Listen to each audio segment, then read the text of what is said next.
Fala pessoal, tudo bem com vocês? Vamos dando sequência aos nossos estudos a respeito da improbidade administrativa. Nós estamos estudando aqui as atualizações na lei de improbidade que ocorreram recentemente e vocês aí que estão se preparando para concurso público certamente querem um conteúdo direcionado, atualizado. Portanto, você está no lugar certo, afinal você está no Vencendo o Concurso. Se você não me conhece, então eu vou me apresentar formalmente. O meu nome é Leonardo, eu sou professor aqui do Vencendo Concursos. Estou aqui na condição de professor de improbidade administrativa, então nesse momento nós estamos tratando desse assunto. Caso você esteja começando agora, recomendo que assista aos vídeos anteriores e também nós temos um módulo só de questões que completam totalmente o nosso conteúdo, tá? Então, nosso conteúdo é teoria e questões, um soma o outro. Então, ali você vai ter um conteúdo bem completo, somando essas duas modalidades de conteúdos que são elaborados aqui pelo Vencendo o Concurso. Deixo aqui os meus contatos, as minhas redes sociais e também já destaco, caso você não siga aí o canal do Vencendo Concursos no YouTube, você está perdendo muito. Afinal, é um conteúdo gratuito, um conteúdo muito bacana, inclusive para você divulgar para os seus amigos, seus colegas, tá bom? Então vamos lá, sem mais delongas, a respeito aí de onde nós paramos. Então agora é hora de falarmos a respeito das penalidades, né? Afinal, nós já percorremos aí muitos e muitos itens da lei de improbidade administrativa, tá? Deixa eu só avançar. Isso tudo já foi trabalhado com vocês. Então, nós chegamos agora na hora de falarmos aí das penalidades. Quanta coisa, né? Principalmente os tipos, né? Eles são muito importantes para que vocês estudem. Então, vamos lá, seguindo aí os nossos estudos. Pois bem, pessoal, nós temos novidades, né, com relação às penas. Eu vou ficar, deixa eu ver se, acho que não atrapalha, né? Então, quando o slide for pequenininho, eu apareço aqui para não atrapalhar vocês, quando nós temos muitas informações aqui no texto, né? Vamos falar aí a respeito das penalidades. Afinal, como eu mencionei, temos novidades com relação a esse tópico, tá? Um tópico muito importante, cobrado em prova. Então, a gente também é legal destacar para vocês o seguinte, pessoal: quando a gente estuda para concurso público, ontem, inclusive, eu estava dando aula, né? E aí o aluno falou: professor, você não vai falar do artigo 45, parágrafo 3º, inciso 4, eu vi que você pulou, sabe assim? Então, eu vejo, às vezes, o aluno ele quer estudar cada detalhe. Quando você faz uma preparação via cursinho, nós temos vários métodos, né? Então, claro que existem aqueles métodos que você dá tudo para o aluno, que ali ele se municia do máximo de informações. Só que esse método eu acho que também deixa o aluno um pouco perdido, porque tem muita coisa. Então, eu falo por mim. Então, por exemplo, eu sou da área do direito. Se eu fosse estudar matemática, por mais que existam operações, técnicas e tudo mais, e o professor vai me municiar, eu gostaria de chegar para esse professor e falar: olha, me passa só aquilo que é importante para a prova. A mesma coisa para informática, a mesma coisa para português. Então, é o que eu faço para vocês em direito. Então, ou seja, a gente tem um caminho enorme aqui, né? A gente pode falar de improbidade por dias e dias. Só que tem que ver a utilidade, né? Então, ou seja, às vezes tem tópicos que fogem um pouquinho, né? Então, portanto, a gente também trabalha voltado aí, pensando nas questões, pensando no menor tempo, com o máximo de utilidade para vocês, tá bom? Então, isso é importante destacar. Vamos falar das penalidades, já que é um assunto que é muito recorrente em prova, né? Então, independentemente do ressarcimento integral do dano patrimonial, né? Então, ou seja, o sujeito causa um dano ao erário, ele tem que ressarcir o dano, né? Se efetivo e das sanções penais comuns, né? Ou seja, dependendo do ato praticado, isso gera uma sanção penal, né? Afinal, em alguns aspectos, você tem o crime, né? Às vezes de apropriação indébita, às vezes você tem o crime de furto, às vezes você tem o crime de desvio, de prevaricação, pode ser, enfim, então, dependendo do que houve ali naquela atividade, você, além do aspecto de improbidade, você tem a sanção penal cabível, né? E de responsabilidade civis e administrativa, ou seja, de ter que indenizar por conta daquela circunstância, né? Então, por exemplo, quando eu mencionei para vocês, né? Ah, eu me apropriei de um livro que é da biblioteca da prefeitura. Ah, eu devolvi o livro, tá tudo certo. Não, mas peraí. Será que o livro ficou danificado? Será que não tem que fazer uma restauração? Então, existem análises que são feitas, tá, pessoal? Só para vocês entenderem onde isso pode chegar. Às vezes é um veículo, né? Então não é só ressarcir, né? Tem a questão, muitas vezes, do prejuízo além do que foi só a utilização, né?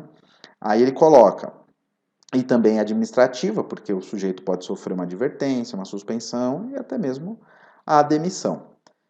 Está o responsável pelo ato de improbidade sujeito às seguintes combinações que podem ser aplicadas isolada ou cumulativamente, de acordo com a gravidade do fato, né? Então, ou seja, não é só ressarcir o dano, né?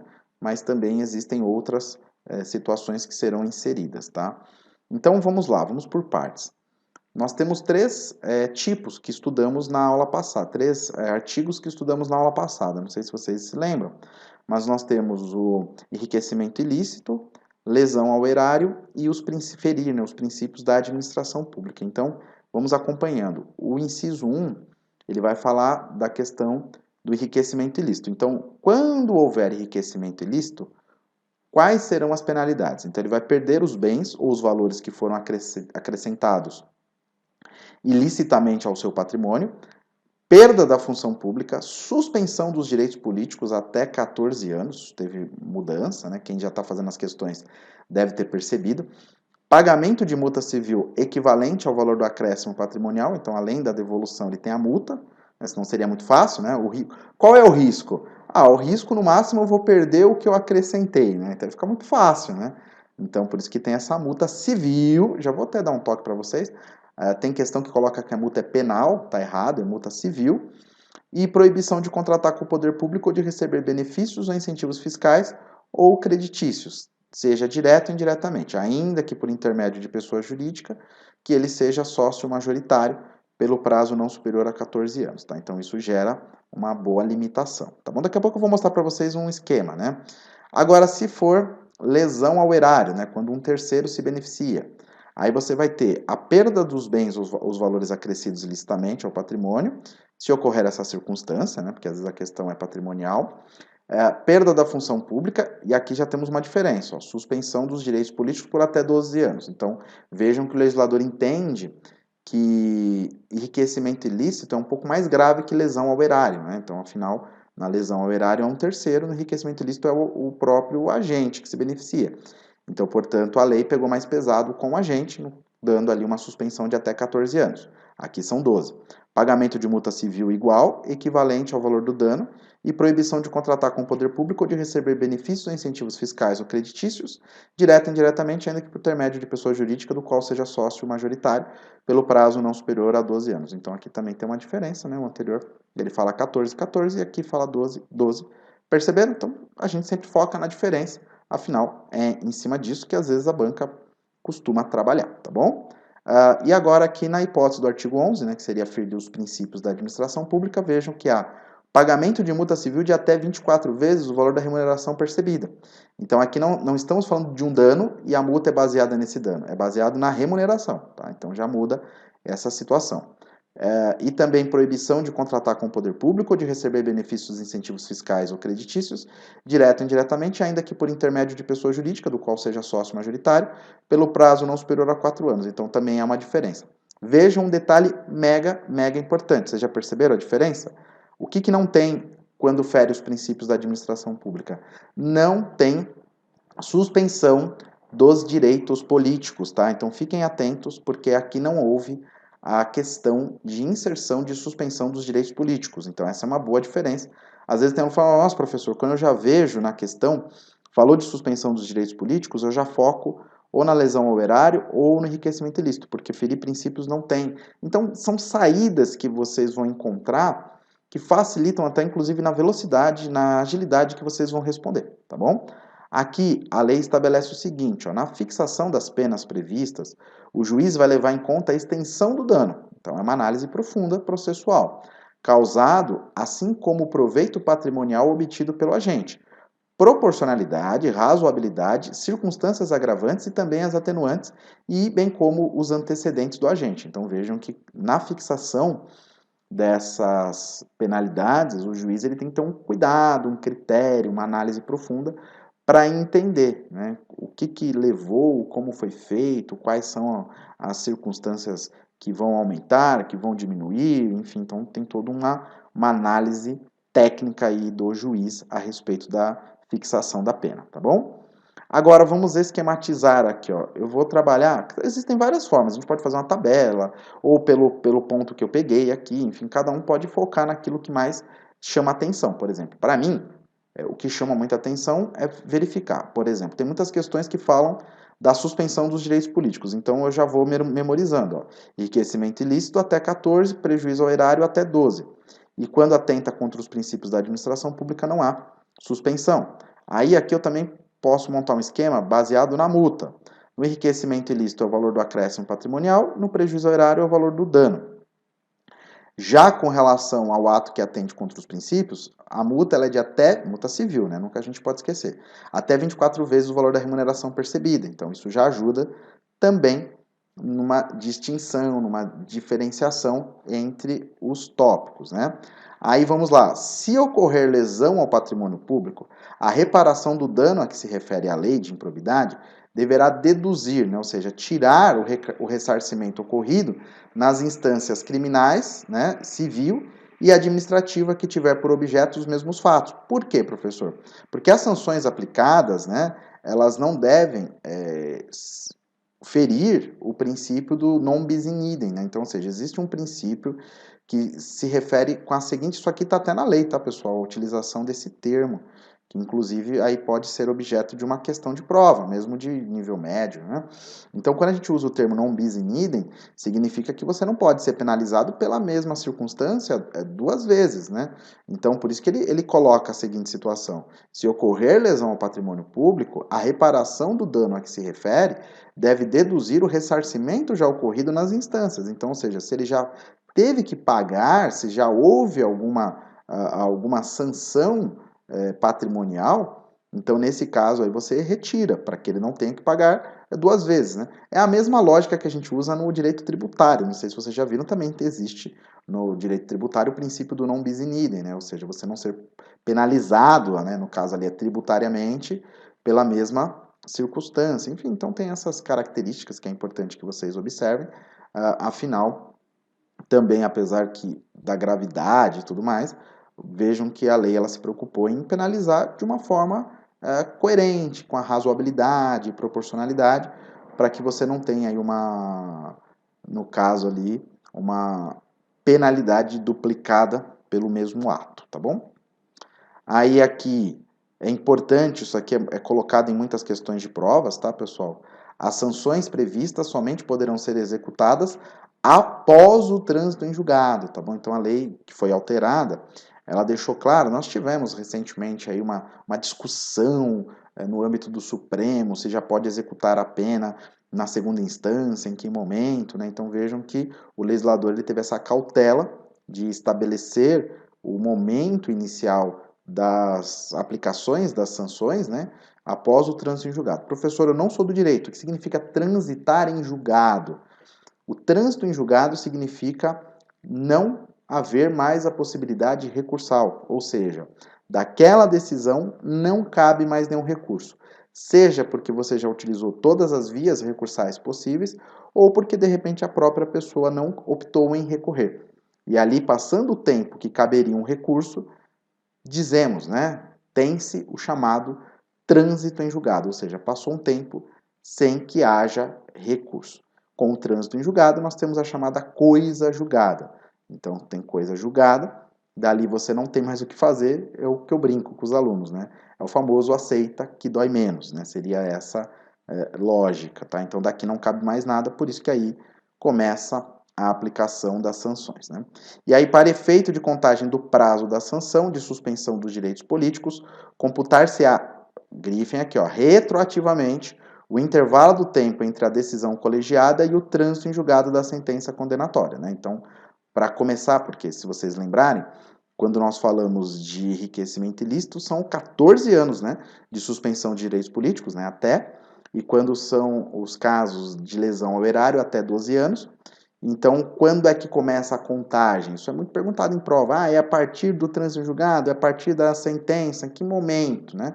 Aí vem a lei definindo, né? Então, aqui a gente não interpreta, a gente simplesmente aplica nas questões de prova o que a lei diz, né? Então, volta no intervalo do tempo entre a decisão colegiada e o trânsito em julgado da sentença condenatória, tá? Então, quando houve a decisão da segunda instância, né, uma decisão colegiada, até que se transitasse em julgado, esse é o período que entra na contagem da suspensão dos direitos políticos, tá bom? Então, muito cuidado, é bem simples. A prova, na verdade, acaba fazendo um Ctrl+C, Ctrl+V, mas geralmente as alternativas que acabam trazendo dúvidas aos candidatos são aquelas, só depois do trânsito em julgado, já com a decisão, enfim, então seria aí uma forma de derrubá-los e vocês não vão cair, tá? Outro assunto que eu acho bem relevante e é cobrado em prova e é muito fácil é a questão da declaração dos bens. Por quê? Quando a gente fala dessa preocupação da improbidade, vocês perceberam que, logicamente, não é só o aspecto patrimonial, mas também o aspecto patrimonial. Tanto que quando a gente faz um paralelo, por exemplo, um candidato a um cargo político, né, um vereador, um deputado, um presidente, governador, essas pessoas elas fazem a declaração, então a própria população ali acaba acompanhando. O fulano tem um patrimônio pequeno, o fulano tem um patrimônio milionário, então você entende ali a composição patrimonial até para se estabelecer um acompanhamento no sentido de será que esse sujeito ele entrou pobre na vida pública e saiu milionário, né? Qual o conceito? Afinal ele ganha tanto por mês, né? Então se soma se ele não gastou nada, né? Somando tudo que ele ganhou, não dá, não bate, né? Então é normal que a população já comece a estabelecer. Agora, quando a gente fala do agente público também,